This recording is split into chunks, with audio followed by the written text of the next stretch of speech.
గురుభ్యో నమః. ఈరోజు మనం వాస్తు చిట్కాలు చూద్దామండి.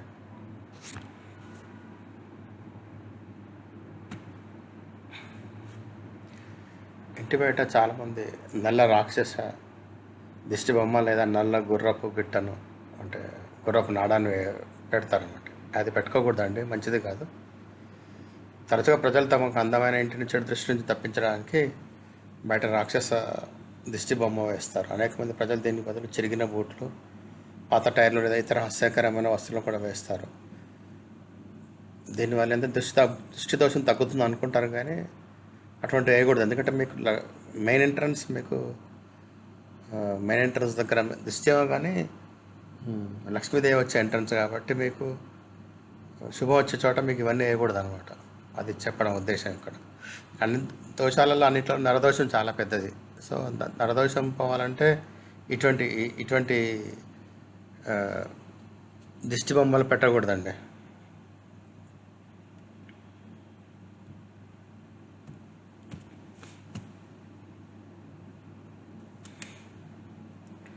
వాస్తుశాస్త్రంలో ఇంటికి సంబంధించిన అనేక నియమాలు చెప్పబడ్డాయి.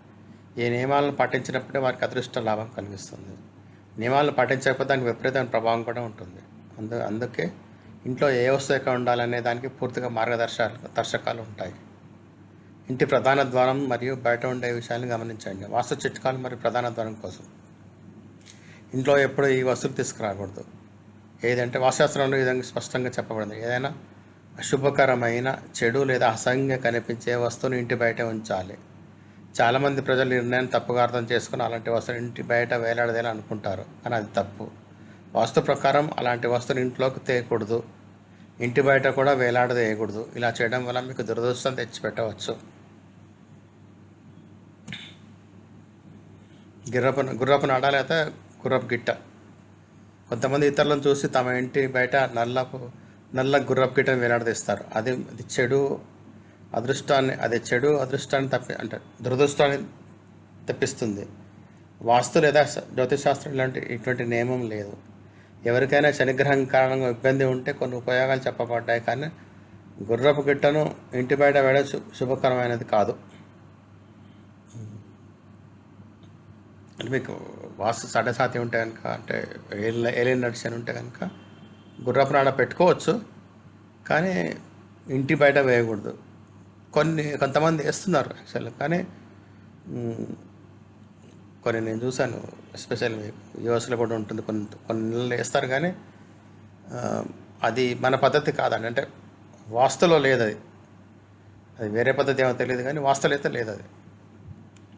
ఇంటి బయట గణపతి విగ్రహాన్ని ఏర్పాటు చేయండి లేదా ఫోటో పెట్టండి.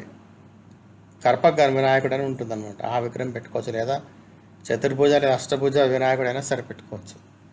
మీ ఇంటి నుండి అన్ని ఆటంకాలను తొలగాలంటే ఇంటి ప్రధాన ద్వారం దగ్గర గణపతి విగ్రహాన్ని ఏర్పాటు చేసుకోండి, లేదా గణపతి ఫోటో పెట్టుకోండి, లేదా గణపతి ఏదైనా సరే ఒక లైట్ ల్యాంప్ పెట్టుకోండి. గణపతి రూపం ఉన్నది. ద్వారం వద్ద కూర్చున్న గణపతి ప్రతి విధంగా శుభకరమైన వారు మరియు ఇంటిలో నివసించే వారికి మంచిని చేస్తారు. ప్రతిరోజు వారికి పూజ చేయలేకపోతే ప్రతి నెల చతుర్థి లేదా గణేష్ చతుర్థి రోజున వారికి పూజ చేయాలి. ఇది చేస్తే మీ మీద అదృష్టం ఎల్లప్పుడూ దయతో ఉంటుంది. గణేశుడికి బదులు ఇవి కూడా చేయవచ్చు. మీరు మీ ఇంటి బయట గణేశుని విగ్రహాన్ని ఏర్పాటు చేయడం కుదరదనుకుంటే ఎలాంటి సమస్య లేదు. మీరు మీ ఇంటి బయట అందమైన పుష్పాలు, మొక్కలు నాటవచ్చు. వాస్తు ప్రకారం ఇంటి బయట అందమైన పుష్పాలు, మొక్కలు ఉంటే లేదా పచ్చదనం ఉంటే శుభకరమైనది. అలాంటి ఇంటిలో ఎప్పుడు లక్ష్మీ కొరత ఉండదు మరియు ఇల్లు ఎల్లప్పుడూ అభివృద్ధి చెందుతూ ఉంటుంది. ధన్యవాదాలు.